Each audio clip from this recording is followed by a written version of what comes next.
শুভ বিকেল বন্ধুরা, আজকে একটা নতুন ভিডিওতে তোমাদের স্বাগত জানাই। আমার কল্যাণী বাড়ির ভিডিও এটা।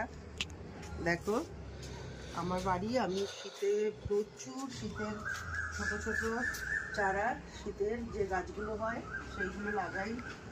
দেখো পিটুনিয়া লাগিয়েছি 40টা টবে। এদের বয়স হবে এই 10-12 দিন হবে, আরো ছোট ছিল। এই দেখো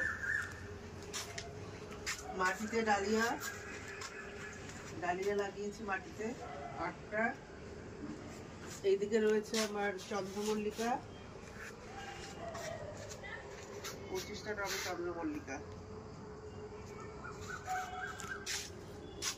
আর এই যে ইনকা আছে, ইনকা। আর এটা হচ্ছে ইমপ্রেশন। মোটামুটি 120টা মতো টবে আমি এবারে শীতের চারা লাগিয়েছি। আর গোলাপ, এগুলো আমার আগের পুরনো